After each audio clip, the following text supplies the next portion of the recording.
Assalomu alaykum, hurmatli Lisan Tayr kanali obunachilari. Sizlar bilan doimgidek Ibrohimbek. Hop, bugun darsimizni boshlaymiz. Bugungi darsimiz present continuous and present simple, ya'ni hozirgi davomiy zamon va hozirgi oddiy zamon umumiylashtirilgan, ya'ni general theme bo'ladi. Umumiy mavzu ikkovsini tafovuti, farqlarini ko'rib chiqamiz.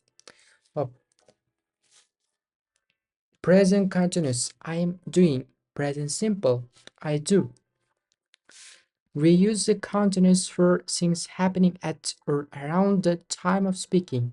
This action isn't complete. Ya'ni biz present continuous hozirgi oddiy zamonni foydalanamiz ekan. O'sha voqea sodir bo'layotganda yoki o'sha nutq vaqtini atrofida foydalanamiz, lekin u aynan o'sha hodisa tugallamagan. Endi present simple, I do. We use the simple, ya'ni we use the present simple for things in general or things that happen repeatedly. Ya'ni biz present simple, ya'ni hozirgi oddiy zamonni ishlatamiz qachonki umumiy olib gapirganda yoki o'sha voqea hodisa takroran sodir bo'layotganda. Endi misollar va bu yerda zamon o'qida, zamon nurida berib ketgan past, ya'ni o'tmish deyapti. I am doing. Men o'sha narsani qilyapman. Hozir, ayni hozir. U o'tmishda ham emas, xoh kelajakda ham emas. Endi I do. Ya'ni present simple dagisi hozirgi oddiy zamon. Past deyapti. I do. Men hozir o'sha ishni qilyapman. Bu men qilaman. Har doim qiladi, takroran qiladi. Ayni hozir emas. Farqi shunda. Ya'ni siz you sleep, siz uxlaysiz. Har kun uxlaysiz, lekin you are sleeping now. Hozir uxlayapsiz. Har kuni siz 9da you are sleeping now. Ya'ni you are sleeping now. That is at 9 o'clock. Siz uxlayapsiz hozir, ya'ni soat 9da. Siz odatda you sleep at 8 o'clock. 8 uxlaysiz, siz hozir 9 uxlayapsiz. Farq shunda. Endi gaplari keladigan bo'lsak, the water is boiling, be careful. Suv qaynayapti. Boil qaynamoq. Suv qaynayapti. Ehtiyot bo'ling. Bu yoqda present simple'da water boils at 100 degrees Celsius. Suv 100 darajada Selsiyda qaynaydi. Listen to these people. What language are they speaking? Ushbu insonlarni eshiting. Ular qaysi tilda so'zlashmoqda? Excuse me, do you speak English? Kechirasiz yoki ma'zur tutasiz. Siz ingliz tilida gaplasha olasizmi? Let's go out. It isn't raining now. Tashqariga ketdik. Hozir yomg'ir emas. It doesn't rain very much in summer. Ya'ni yozda juda ham ko'p yomg'ir yog'maydi. I'm busy. What are you doing? Men hozir bandman. Sen yoki siz nima qilyapsiz? What do you usually do at the weekends? Hafta oxirida nima qilasiz? I am getting hungry. Let's go and eat. Men och qolyapman. Get hungry, och qolmoq. Endi present continuousda I'm getting hungry. Men och qolyapman. Let's go and eat. Qani yeyishga ketdik qani va yeymiz biror narsa. Eat something. I always get hungry in the afternoon. Biz har doim och qolamiz, ya'ni peshinda, tushlikda. Kate wants to work in Italy, so she's learning Italian. Kate xohlayotgan Italiyada ishlashni, shuning uchun u italyan tilini o'rganyapti ekan. Most people learn to swim when they are children. Ko'plab insonlar suzishni xohlaydi yosh bolaligida, ular bola bo'lishganda. Bu ham umumiy olib qaraladigan gaplardan turib, umumiy. The population of the world is increasing very fast. Dunyoning aholisi jadal o'syapti, ya'ni juda tez o'syapti. Increase o'smoq, present continuousda increasing ing oladi. Buni o'tgan darslarda bafurja tushuntirib berganman. Every day, the population of the world increased by about 200,000 people.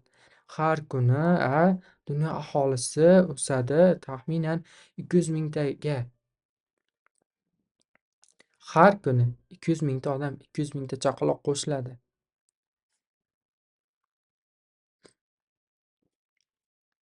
We use a continuous for temporary situation. Sing that continue for a short time. Ya'ni biz mana shu davomlilikni qo'llaymiz ekan muntazam holatlarga.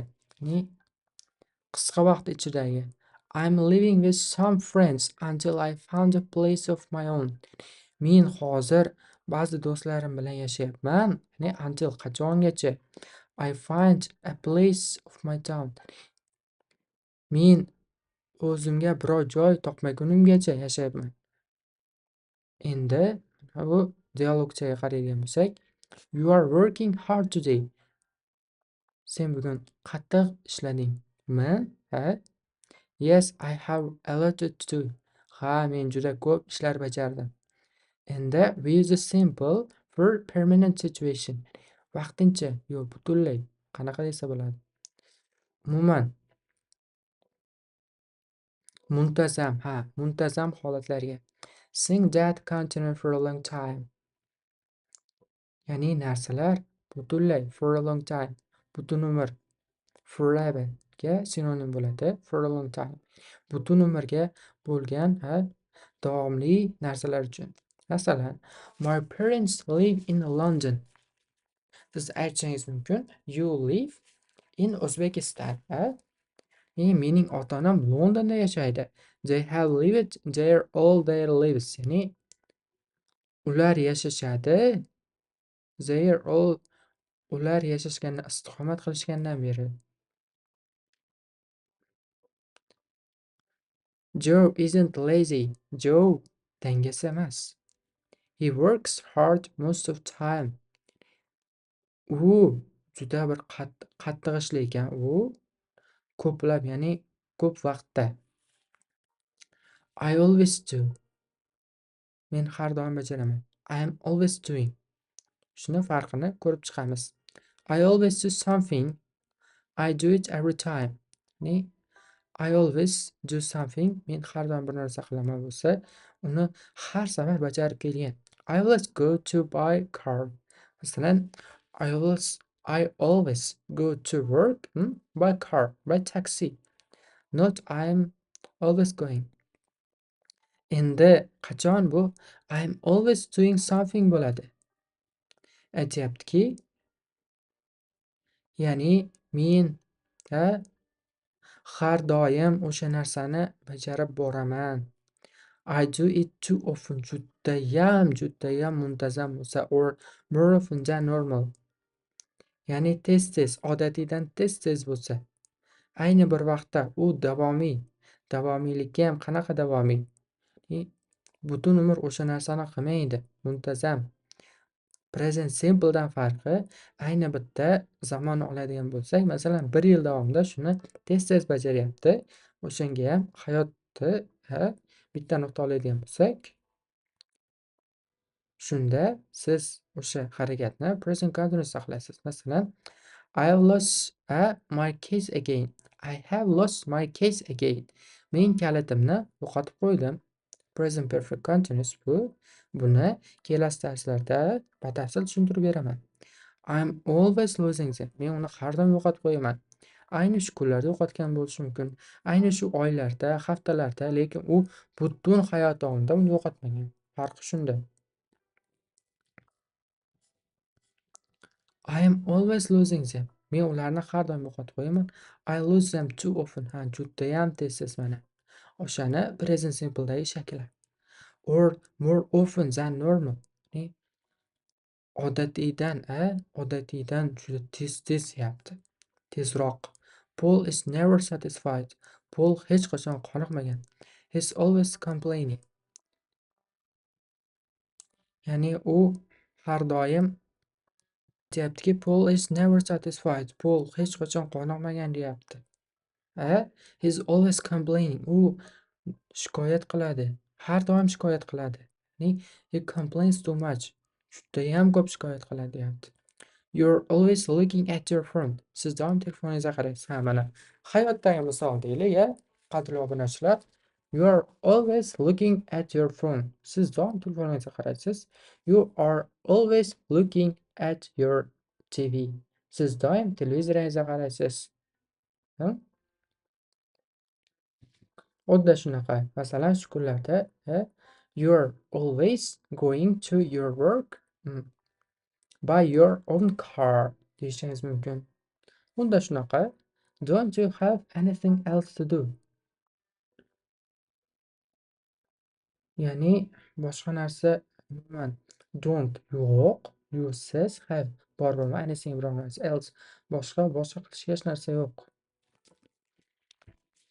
Umuman bu yerdagi tushunib ketadigan umumiy ma'no siz o'sha ish-harakatlarni, umuman shu shikoyat qilishni-yu, yo'qotib qo'yishni-yu ayni shu kunlarda ko'p sodir etyapsiz, lekin u muntazam emas. Ya'ni hayot davomida bo'lmaydi.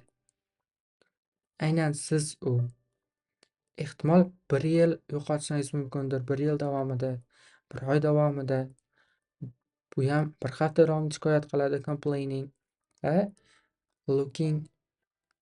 Endi 5-6 aytaylik, 1 yil davomida telefoniga muntazam juda ko'p PUBG o'ynash mumkin, juda ko'p Instagram, YouTube, TikTok videolari ko'rish mumkin. Lekin u unaqa 5-6 aytaylik butun umr davomida bo'lmaydi. Endi hurmatli obunachilar, aytish esdan chiqib qolibdi. 3-unit bu o'sha boyagi umumiy present simple and present continuous. Mashqlarga qaraymiz.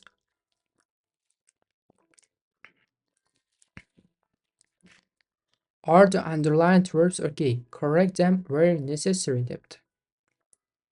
Ya'ni agar to'g'ri yozilgan bo'lsa, okay qo'yasizlar, ya'ni correct them where zarur bo'lsa, sizlar to'g'rilaysizlar ekan. Bu yerda water boils at 100 degrees Celsius deyapti.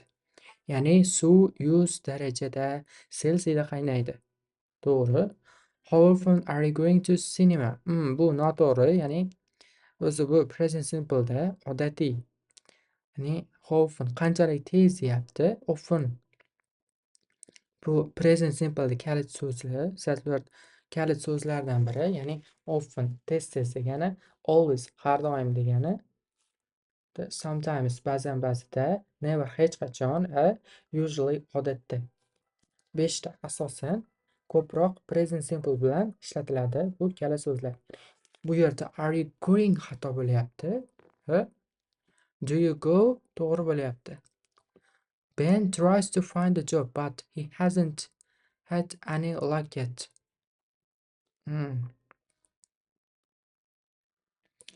Bitta Ben harakat qilyapti ish topishga.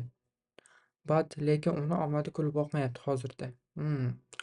Bu Ben is trying to find a job, ya'ni shu kunlarda. Buni muntazam kelmaydi-yu.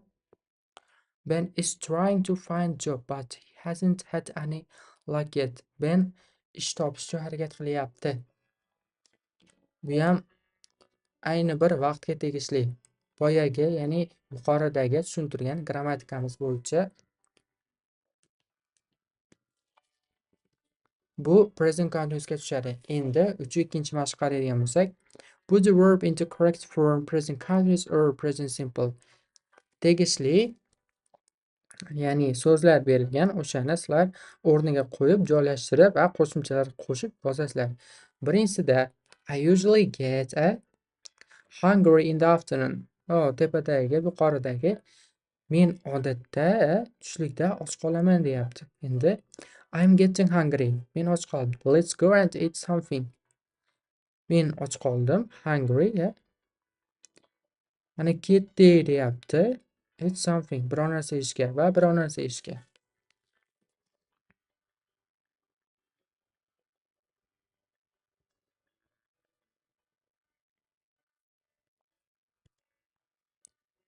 Minutda biz deya olamiz. Savol so'raydigan bo'lsak, Do you listen to the radio yoki are you listen are you listening to the radio deya olishimiz mumkin. Lekin grammatik tarafdan qaraydigan bo'lsak, do you listen to radio bo'ladi? No, you can turn it off. Bu gap ham yuqorida kelgan va qolganlarini sizlar nima qilasizlar?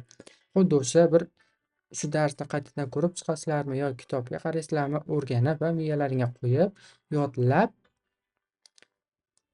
imlo qoidalarini qaytadan shu mashqni bajarasizlar, to'ldirasizlar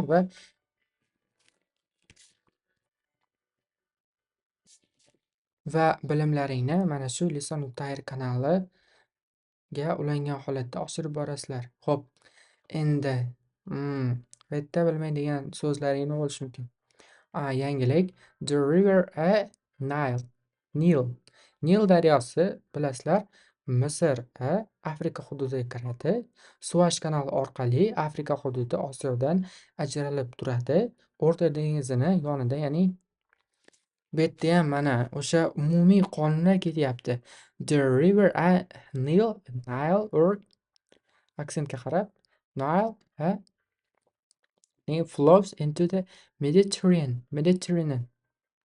Ya'ni Nil daryosi O'rta Yer dengiziga quyiladi. O'rta Yer dengizi ichiga, into degani ichiga. Qolgan odatiy so'zlar hotel degani endi park hotel, xiyobon mehmonxonasi. Mehmonxona xiyoboni. Xullas, 3-3 mashqqa qaraydigan bo'lsak, bunda ham so'zlar berilibdi. O'shani joy-joyiga, zamon-zamoniga qo'yib boshlaymiz ekan. Birinchisida why are all these people here? Nega ushbu insonlarning hammasi bu yerda deyapti. What's happening? Nima sodir bo'ldi? Endi biror kecha bo'lishi mumkin. One party is happening.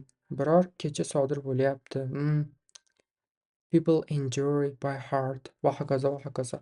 Ikkinchi mashqqa qaraydigan bo'lsak, Julia is good at language. Julia tillarda yaxshi ekan. Good at degani mana shu at biror narsa yaxshi bo'lmoq. Good at. Bu ham boshlang'ich ingliz tili o'rganuvchilarga, masalan, siz aytishingiz mumkin, I am good at teaching, I am good at treating, I am good at playing chess, I am good at playing PUBG, I am good at laughing, I am good at reading, va hokazo. I am good at writing, yozishda yaxshiman. I am good at reading, o'qishda yaxshiman. I am good at studying, ta'lim olishda yaxshiman. O'zlaring sohasidan kelib chiqib, shuni ham bir o'rganib olsalaring, o'zlaringga koni foyda. Mana shu speakingda ham qo'llaydigan umuman bu universal so'z. Xullas,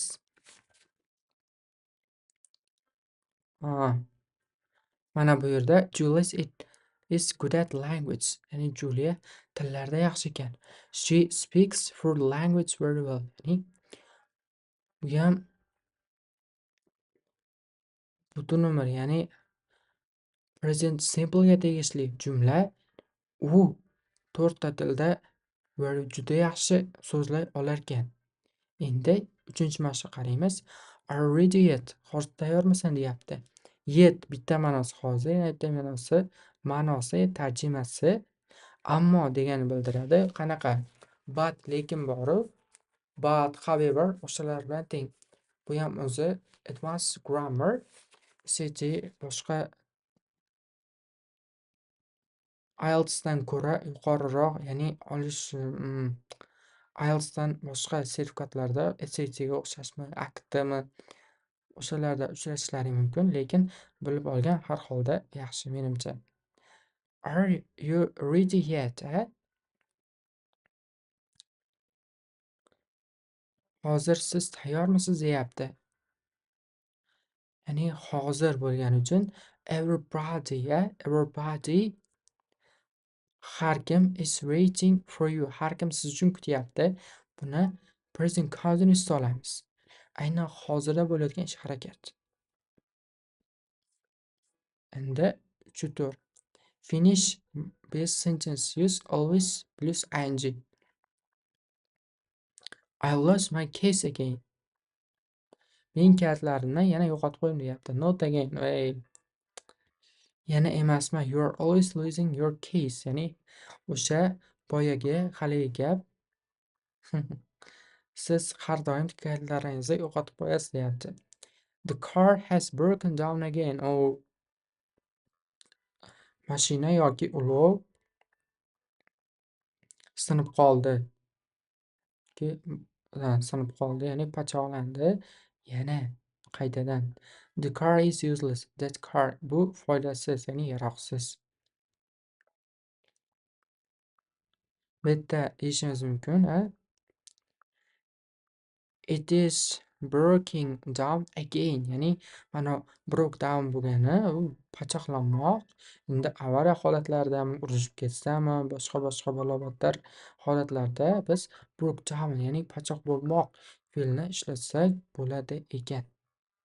It is breaking down again. Ya'ni bu gapdan kelib chiqqan holatda to'g'rilasak breaking down bo'ladi.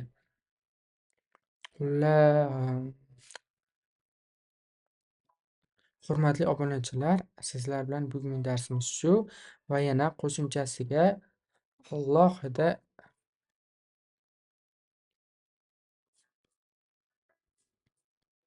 Telegramda, Wordda hurmatli kanalimiz obunachilari, ya'ni a'zolari sizlarga har doimgidek bugungi darsimizga doir so'zlarni, jumlalarni va gaplarni bitta-bittalab o'qilishigacha, ya'ni transkripsiyasigacha bitta-bittalab yozib chiqaman. Pronunciation'larini to'g'rilab. Qani o'zim ham talaffuz qilib beraman. Sizlar uydami, ishdami va hokazo o'zingizga bir qulay bo'lgan sharoitda, xohlang ertalab o'qinglar, xohlang kechqurun, xullas o'zlaringga bir comfortable, ya'ni qulay bo'lgan holatda darsimizni bir tomosha qilib so'zlar yodlasalaring, inshaalloh sizlar bilan mana shu Grammar in Use kitobni tugatamiz va boshlang'ich ingliz tili shu bilan xayr, qutulasizlar. Ortiqcha pul, o'quv markaziga bor, kerak emas. Oddiy. Uyda biror notebook bormi, qulay bo'lishi uchun, ya'ni shinam bo'lishi uchun yoki Smart TV bor, farqi yo'q. Telefonga ulanib Smart TVda ko'rasizlar, u ham farqi yo'q. Yoki notebookda bir yeydigan, ichadigan narsalarni ko'rib, naushnikdami, uyda ota-ona bo'ladigan bo'lsa yoki boshqa oila a'zosi bo'ladigan bo'lsa, xalaqit bersa agar notebookda ko'rasizlarmi yoki televizordan bo'layotgani farqi yo'q. Xullas, meni gapimdan chiqadigan ma'no shuki, darslarimiz eng oddiy tarzda o'rgatilgan. Sizlar shuni yod olsalaring va essalaring, inshaalloh mana shu ingliz tili boshlang'ich ta'limini o'zlaringga olasizlar. Men ham sizlarga mana shu ilmni o'rgatishdan mamnun bo'laman. Qani xullas ketdik. I am doing something. I am doing something. Men bir narsa qilyapman. Present simple'da endi present yuqoridagi present continuous'da endi present simple'da I do something. I do something. Men bir narsa qilaman. Muntazam, ya'ni the water is boiling. The water is boiling. Suv qaynayapti. I am getting hungry. Qornim och. Increasing very fast. Juda tez o'sishi. At 100 degree Celsius. Selsiyda 100 daraja. Satisfy, qoniqmoq. Is always complaining. U doim shikoyat qiladi. You're always looking at your phone. Siz doimo telefoningizga qaraysiz. Spare time, bo'sh vaqt. Vegetarian, sabzavotxo'r, faqat sabzavot yeyuvchi uchun. Ya'ni doim sabzavot yeydigan odam ko'pchilik biladi, shifokorlarmi yoki umuman sabzavotxo'r. Arguing, bahslashish. The moon, oy. It gets late. U kech qoldi. He hasn't any luck. Uni hech ham omadi yo'q. Come on, kela qol. Come on, kela qol. Buni chaqirish ma'nosida biror odam ikkinchisiga yetolmayap turgan bo'lsa, sizlar come on, kela qol desalaring bo'ladi. Pronounce talaffuz qilmoq. Ayni mana shu pronunciation'im sizlarga o'qib berayotganim pronounce fe'li bo'ladi. Pronunciation talaffuz qiladi. Anywhere else, anywhere else. Boshqa hech qayerda, inkor gaplarda. Realize, realize anglamoq. Recognize, recognize tanimoq. Suppose, suppose deb o'ylamoq. Belong to tegishli bo'lmoq. Fit mos kelmoq. Consist of, iborat bo'lmoq. Seem tuyulmoq. Sizlar bilan xayrlashib qolaman va kanalimga obuna bo'lish, obunachilar ko'paytirish, a'zolar qo'shishni so'rab qolaman va sizlar bilan Lison Uttayr kanali boshlovchisi Ibrohimbek bo'ldi. Let's see you soon, my dear followers.